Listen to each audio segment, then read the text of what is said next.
Vous savez que là c'est officiel, Sony recherche un nouvel acteur pour Spider-Man. C'est un truc de fou. Mais bonjour les amis, j'espère que vous allez bien. De mon côté, ça va nickel. Et aujourd'hui, justement, on se retrouve pour parler de cette news que Sony serait à la recherche, justement, d'un nouvel acteur, d'une nouvelle interprétation, d'une nouvelle incarnation de Peter Parker. Je vais vous expliquer la raison déjà de ce choix et de cette direction pour le studio, parce que c'est eux qui ont les droits de Spider-Man depuis les années 90, et c'est eux qui ont produit tous les films que vous connaissez, que ce soit ceux avec Tobey Maguire, ceux avec Andrew Garfield, et plus récemment, même si c'est en collaboration avec Marvel Studios, avec Kevin Feige et le MCU, c'est quand même Sony qui a une grande part du développement et de la qualité des projets et de tous les choix artistiques, tout ce qui est personnages choisis, arc, développement, casting, même la production, c'est eux qui s'occupent des trailers, de la communication, des choses comme ça. Donc Sony est grandement impliqué aujourd'hui dans le MCU, mais vous le savez aussi bien que moi, depuis 2018, Sony a lancé son univers spécialisé on va dire, dans les personnages autour de Spider-Man. Parce qu'ils n'ont pas que les droits de Spider-Man, en réalité, ils ont les droits de tous les personnages qui touchent à Spider-Man, de l'univers Spider-Man, donc tous ses ennemis, donc tous ses proches, tout le lore en fait autour du tisseur, ils ont la possibilité de l'exploiter, que ce soit au cinéma ou en streaming, et c'est pour ça qu'ils vont notamment développer la série Spider-Man Noir avec Nicolas Cage qui est en tournage actuellement. C'est pour ça que ils ont pu développer notamment au niveau animation les films sur le Spider-Verse qui sont vraiment pour le coup des grands films, mais ils ont aussi leur série B voire C qui est cet univers un petit peu daubesque, on va pas se mentir, avec du Kraven le chasseur qui vient de sortir et qui paraît être un film abominable, mais aussi Madame Web qui était risible, mais aussi Morbus qui était oubliable et un petit peu ça faisait vraiment le film sans idée quoi, un film juste fait parce que on avait besoin de gagner de l'argent. Et puis les films Venom, j'ai même pas vu le 3, mais je crois que je ne le verrai jamais tellement ils m'ont déçu et ils m'ont presque dégoûté. Alors je sais que je suis l'un des seuls, en tout cas je suis pas non plus dans la majorité, parce que beaucoup aiment les films Venom pour ce qu'ils sont, c'est-à-dire des bons films popcorn, mais en réalité ils ont littéralement saccagé le personnage de Eddie Brock, donc je vais pas les en remercier pour ça, et même les symbiotes et tout ce qui tourne autour. Après, comme j'ai pas vu le dernier opus de la trilogie, je vais pas forcément avoir un jugement très hâtif, mais là justement, pour vous parler du contexte réel en fait de ce qui se passe, l'univers dérivé de Spider-Man de Sony, donc qui est sans Spider-Man, on n'avait pas Spider-Man. Et d'ailleurs, on se demandait pourquoi Sony ne mettait pas Spider-Man, parce qu'on a des méchants de Spider-Man, et on se pensait que, bon, ok, ils faisaient des films stand-alone avec des Morbus, des Venom, et qu'à la fin, il y allait avoir un grand crossover où ils allaient présenter leur propre Spider-Man de leur propre univers avec tous ces films-là qui étaient pour l'instant indépendants des univers comme le MCU ou autres, et qu'ils allaient avoir leur propre univers avec leur propre équivalent des films Avengers, avec leur finalité, leur conclusion. On pensait à un film Sinister Six avec tous ces personnages introduits qui affrontaient Spider-Man main dans la main. Et on se demandait d'ailleurs pourquoi Spider-Man n'interagissait pas avec ce petit univers. On se demandait parce que ça leur aurait fait gagner énormément d'argent, mais aussi ça aurait remonté totalement l'intérêt des projets, et aussi pourquoi pas, quand tu mets Spider-Man, tu sais qu'il y a un certain standing qui est attendu, et donc au niveau des moyens investis, au niveau de l'écriture, on va quand même essayer de faire des choses mieux que ce qu'ils ont fait. Même si au niveau par exemple des films Spider-Man du MCU, on n'est pas non plus sur des réussites totales. Mais donc on se demandait ça, et on se disait bon ok, c'est dans les contrats en fait, parce que comme Marvel et Sony sont liés par contrat pour que Sony puisse prêter le personnage au MCU et qu'ils interagissent avec l'univers partagé, notamment dans les films Avengers, et ça va être le cas dans 2026-2027, Spider-Man de Tom Holland va être dans ces films. Et donc ça c'est pour le contexte autour le côté Spider-Man, où on n'a que des films sur les méchants de Spider-Man qui sont dans les comics très très liés à ce personnage. Ils dépendent presque de ce personnage pour tout ce qui est créé autour de leur histoire. Donc mais c'était presque évident qu'il leur fallait au moins un ennemi qui remplacerait la figure qu'est Peter Parker. Ça n'a pas été le cas, et c'est ce qui rend, je pense aussi, ces films un petit peu fades, un goût trop peu, et bon, même si au niveau de ce que ce soit réel ou au niveau scénario, on est loin d'être sur quelque chose de très satisfaisant, mais vous avez compris ce que j'en pense.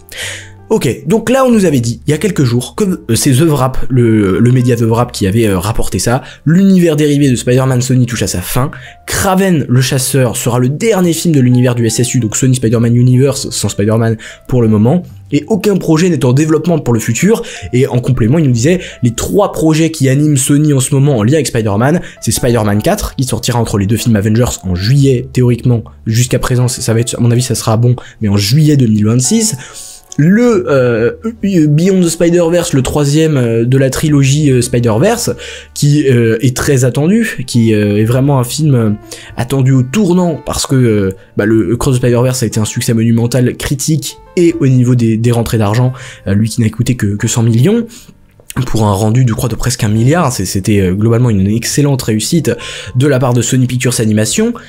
Et enfin, le dernier projet qui vraiment va centrer l'attention, c'est la fameuse série en développement, il me semble, pour Amazon Prime, qui est Spider-Man Noir avec Nicolas Cage, comme je vous le disais précédemment. Donc en fait, on en a tiré la conclusion que le SSU est mort, de Kraven, il va faire un flop grosso modo financier, ça va être terrible, comme précédemment Madame Web avait été un flop, comme Venom 3 n'a pas été une très grande réussite et a rapporté moins que les 2 précédents, et comme Morbus a été un flop sans nom. Donc voilà, on comprend pourquoi ils ont arrêté avec ce carnage, sans parler du Venom 2 Let's There Be Carnage. Mais en plus ils avaient des films en développement mais totalement lunaires comme El Muerto qui occupe 2 cases de comics littéralement, et Hypno Hustler avec Donald Glover qui aurait été pour moi le truc à ne pas faire, tellement il y a la richesse du lore de Spider-Man doit être exploitée, et pas avec des personnages qui apparaissent dans un comics ou qui sont qui ont été croquisés une fois sur un bout de papier et que ça y est on va faire des films de cinéma. Non, ça ne marche pas comme ça, et l'adaptation ça n'a pas été le fort de Sony jusqu'à présent. Mais donc voilà pour ce que nous a dit The Wrap, donc c'était il y a une dizaine de jours, hein, même peut-être un petit peu moins. Mais ensuite, Variety nous a dit, donc c'est aujourd'hui au moment où je m'enregistre, hein, c'est le 14 décembre, que l'accord entre Sony et Disney concernant les droits de Spider-Man, et c'est ce qui était hyper surprenant et ce qui a surpris plein de monde et on était un petit peu choqués, c'est que l'accord entre Sony et Disney, donc entre Sony et Marvel pour Spider-Man, n'avait absolument jamais empêché Spider-Man d'apparaître dans les films dérivés de Sony. C'est-à-dire que Spider-Man aurait pu apparaître dans chaque projet du Sonyverse. Spider-Man, et ça aurait été totalement logique, hein, pas forcément dans Venom 1 parce qu'on veut faire un film sur Venom, ok, mais pour le reste, ça aurait été presque un choix qui ne l'est pas, ça aurait été une obligation de mettre Spider-Man, parce que si vous avez lu un minimum de comics, vous savez que c'est plus des personnages qui sont en complément de Spider-Man, qui sont plus connus comme leur ennemi, son ennemi, que véritablement des personnages à part entière. C'est peut-être intéressant de développer ça, mais quand le matériau de base il te dit que ils dépendent de Spider-Man pour avoir leur arc, quand tu penses à adapter un truc, tu mets Spider-Man, enfin ça me paraît presque évident.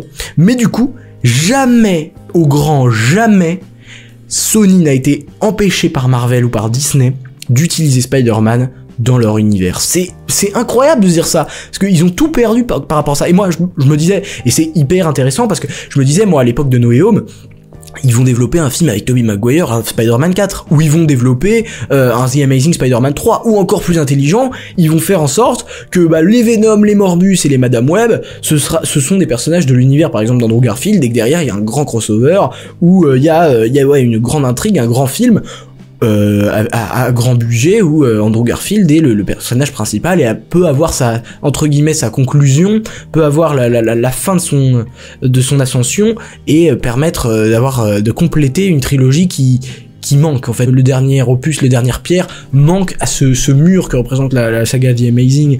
La saga, c'est un petit peu abusé, mais les 2 films The Amazing, on sent que ça n'a pas été terminé correctement.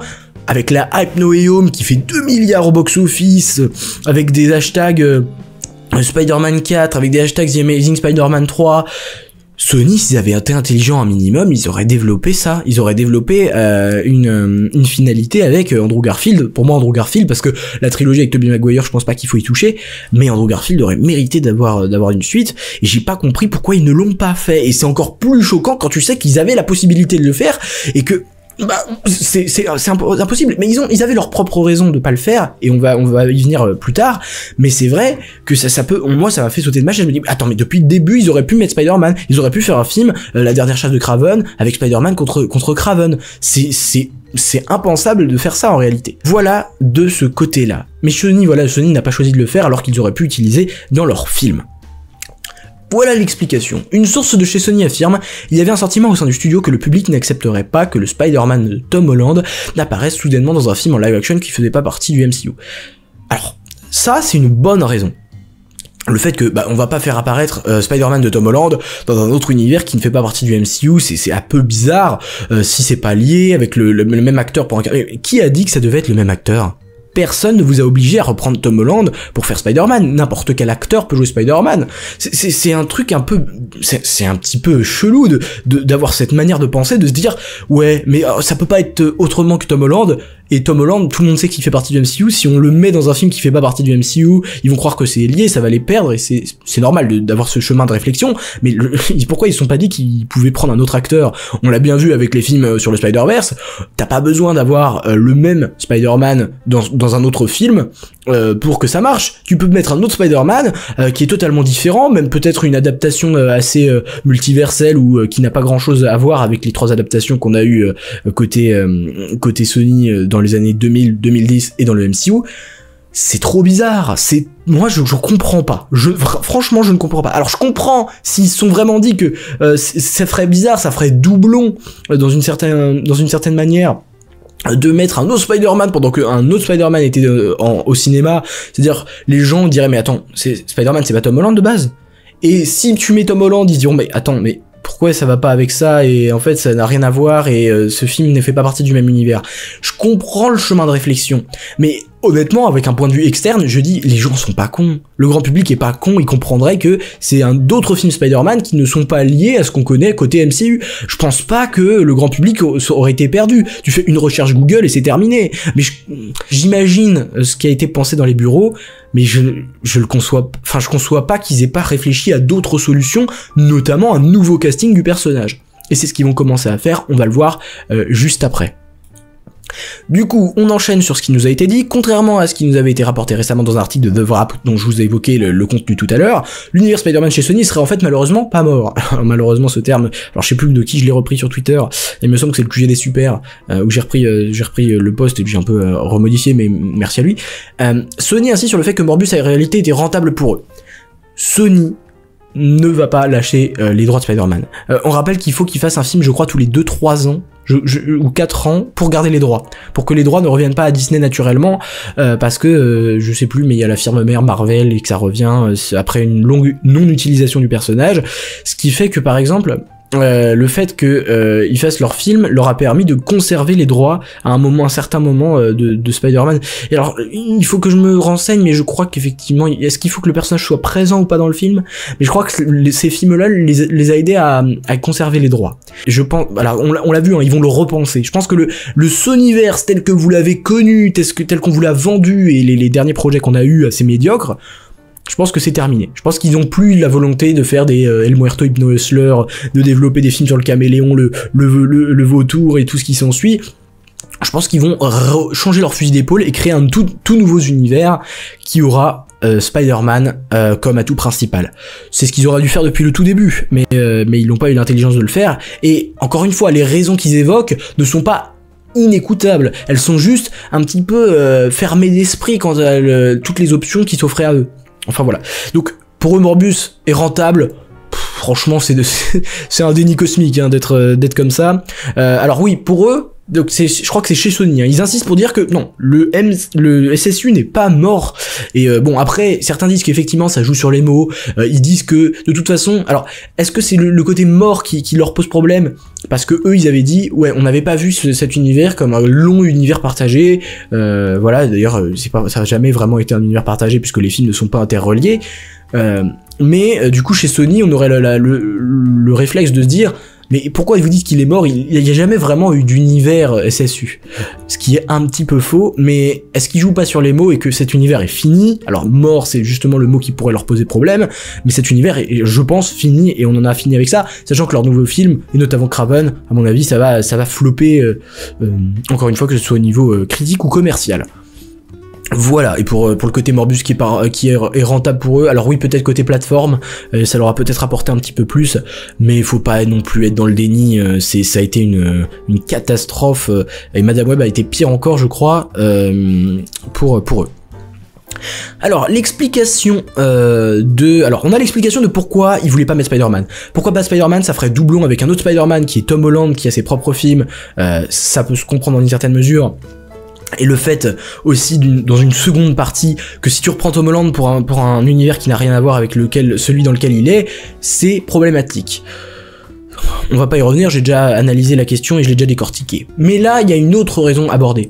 Pour eux, chez Sony, dans les bureaux de Sony, le succès du premier Venom les a amenés à croire que le public, que les fans étaient intéressés par des spin-offs de Spider-Man sans Spider-Man, et ils ont pensé à tort que ça pouvait fonctionner sans le personnage du teaser. Alors encore une fois, c'est pas facile de se dire ça.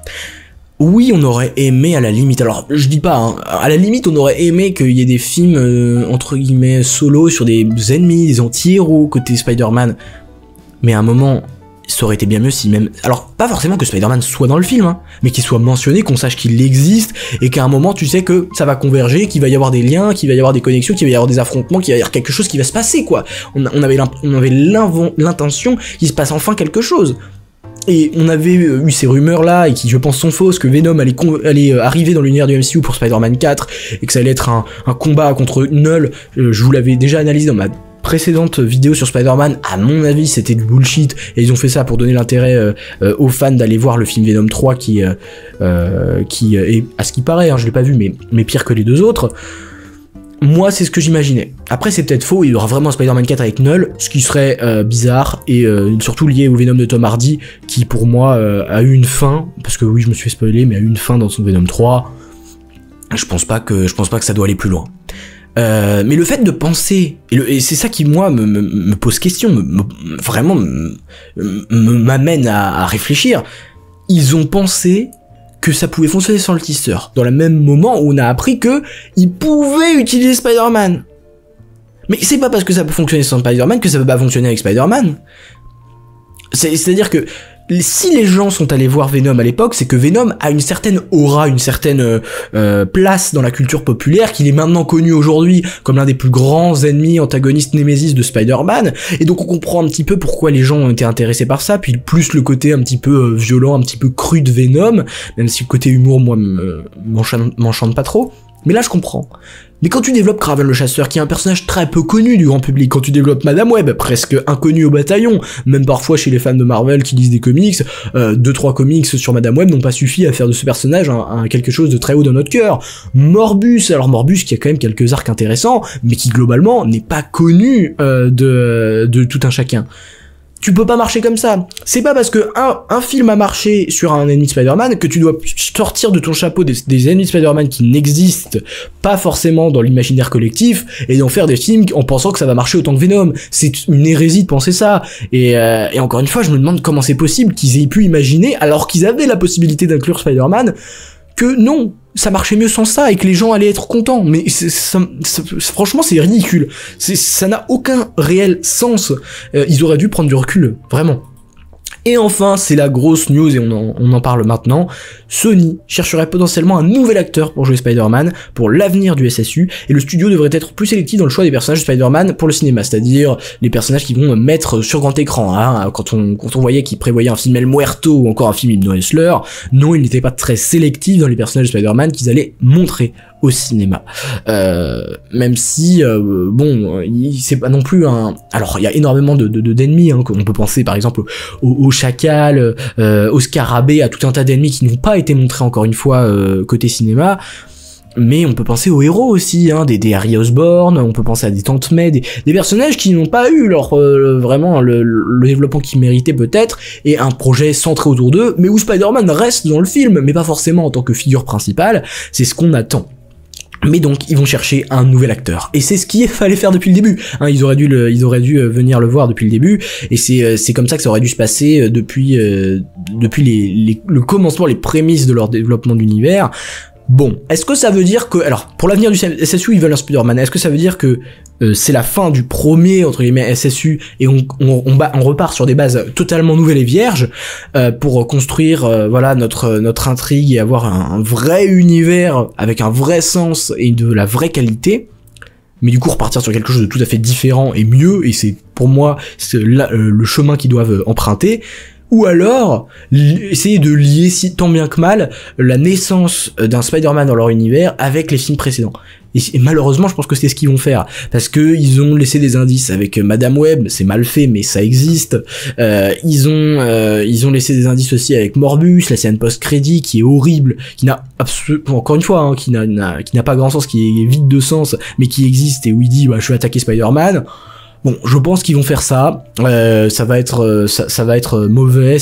S'ils font ça, ça va être mauvais. Par contre, s'ils repartent d'un tout nouveau pied, qui décident de vraiment se concentrer sur des projets qui vont faire mouche, avec des gens qui savent y faire et qui ont de l'expérience dans l'écriture, dans la réal, qui essaient de chercher un maximum la qualité plutôt que la quantité et la rentabilité qu'ils n'avaient plus, et je pense qu'ils développaient des films dans cet univers uniquement parce que ils pensaient que ça pouvait être rentable, et maintenant qu'ils ont compris que ça n'est plus rentable, ils réfléchissent, ils repensent leur manière de fonctionner. C'est une bonne chose, et j'espère qu'ils vont comprendre et qu'on va avoir ce qu'on mérite. Mais dites-moi vous, qu'est-ce que vous imaginez pour le futur du SSU, qui est un univers quand même globalement condamné, hein, donc est-ce que vous pensez à un renouvellement, à un phénix qui renaît de ses cendres et qui va nous plaire, ou alors que c'est condamné et que même quoi qu'ils essayent de faire, même s'ils essayent d'intégrer un nouveau Spider-Man avec un nouveau visage, un nouveau casting totalement différent, est-ce que vous pensez que ça peut quand même relancer l'intérêt ? J'en suis pas convaincu et je n'en sais rien. Je suis assez perplexe et assez dubitatif concernant cet univers et concernant son avenir. Mais est-ce que Secret Wars pourrait pas rebattre les cartes justement en tuant les différents personnages du SSU ou en leur rendant caduques ? Ce serait intelligent de la part de Sony de tuer tout ce qu'ils ont fait jusqu'à présent. C'est bizarre de dire ça, mais c'est vrai que c'est le cas. Et donc voilà, votre avis m'intéresse, donc n'hésitez pas à utiliser l'espace commentaire, à liker, à partager pour donner un maximum de force à cette vidéo qui est démonétisée, je vous le rappelle, car la chaîne est démonétisée. Donc elle a besoin de votre force, cette chaîne. Et voilà, j'espère que tout va bien pour vous. N'oubliez jamais de profiter de la vie. Et n'oubliez jamais, subscribers, rassemblement.